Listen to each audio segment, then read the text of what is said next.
नमस्कार दोस्तों, आपका स्वागत है इस चैनल टॉकवर्स में।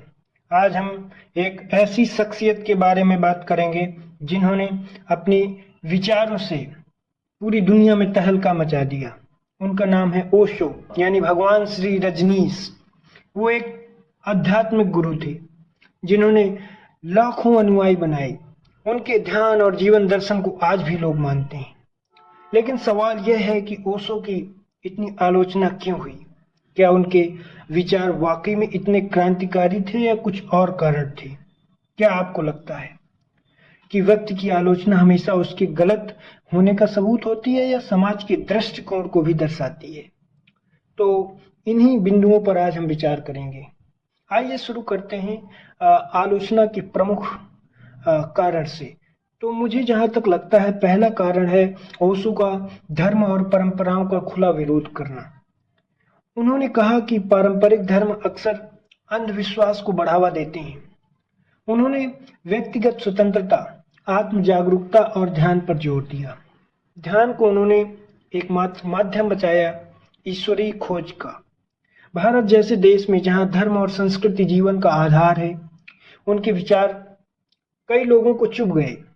मिसाल के तौर पर अगर हम देखें तो ओशो ने एक कहा था कि धर्म को बंधन नहीं बल्कि मुक्ति का रास्ता बनाना चाहिए।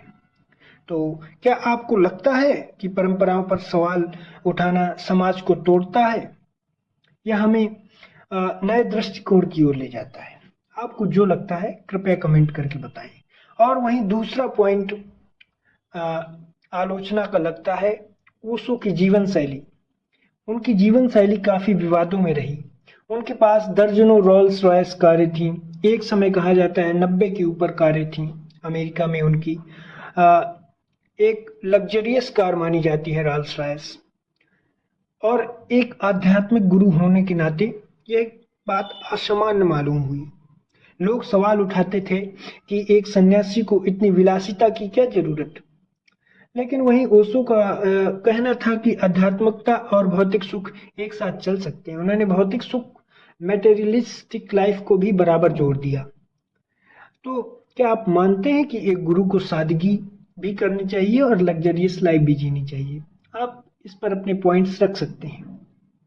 वहीं अगला पॉइंट मुझे जहां तक लगता है तो ओशो के आश्रम, जहां तक पुणे और अमेरिका में भी एक आश्रम था रजनीशपुरम, उसकी बात करें तो बड़े विवादों में ये दोनों आश्रम रहे। 1980s के समय में रजनीशपुरम अमेरिका में जो है उन पर गंभीर, उनके एक्चुअली ओशो पर नहीं बल्कि उनके अनुयायियों पर गंभीर आरोप लगे, जैसे मतदाताओं पर धोखाधड़ी या जैव आतंकवाद, बायो टेररिज्म। 1984 पर जहाँ तक मुझे याद है कुछ अनुयायियों ने स्थानीय चुनाव को प्रभावित करने का कि कुछ बैक्टीरिया का इस्तेमाल किया था, जिससे कई लोग बीमार पड़ गए।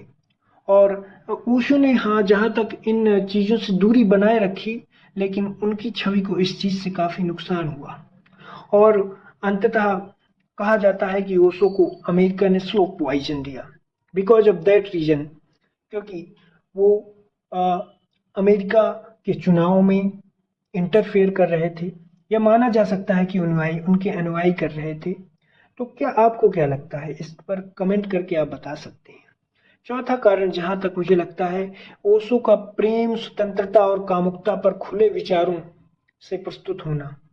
रूढ़िवादी समाज, जहां तक भारतीय रूढ़िवादी समाज को ये बात चुभ गई, जहां भारत में सामाजिक मानदंड बहुत सख्त हैं और रूढ़िवादिता बहुत गहरे स्तर पर विराजमान है, उनके ऐसे विचार लोगों को अस्वीकार लगे। एक उदाहरण मैं देना चाहूँगा जहाँ ओशो ने प्रेम को आत्मिक और शारीरिक दोनों स्तरों पर स्वीकार करने की बात की, जो उस समय के भारतीय लोगों को चौंकाने वाला लगा कि प्रेम और आत्मिक और शारीरिक दोनों स्तरों पर कैसे स्वीकार किया जा सकता है। समाज ऐसे नए विचारों को स्वीकार करने के लिए तैयार नहीं था, जबकि ऐसी चीजें जो हमारे जड़ों को चुनौती दे दें। तो ऐसे में ओशो को काफी विरोध हुआ, उनकी आलोचना हुई।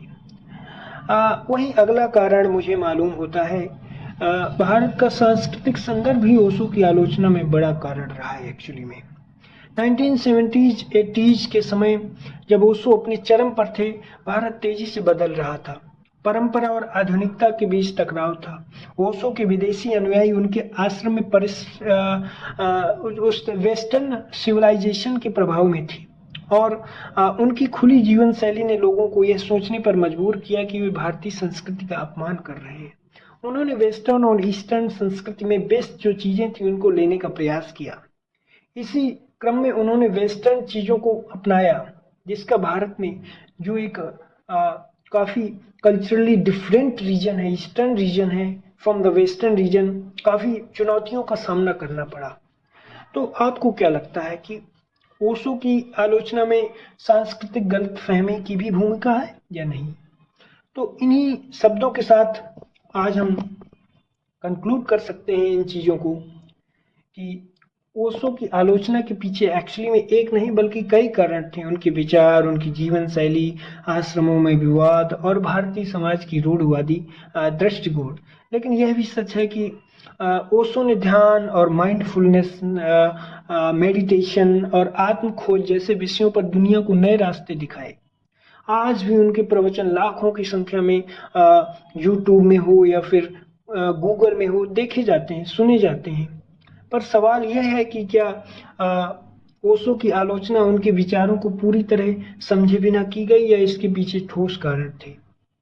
क्या आज के दौर में भी हम ऐसे ही किसी और को जल्दी आंक लेते हैं? यह सवाल हमें अपने आप पर करना चाहिए और मैं ये सवाल आप लोगों के लिए छोड़ता हूँ कि क्या ओशो की आलोचना जायज है या फिर नाजायज है? क्या ओशो कुछ हद तक सही थे या कुछ गलत भी थे? इस चीज में आप कमेंट करके जरूर अपनी राय रखिए और आपको अगर ये वीडियो पसंद आए तो लाइक करें, सब्सक्राइब करें और अपने दोस्तों के साथ शेयर करें। तो मिलते हैं मेरे अगले नए वीडियो में। धन्यवाद।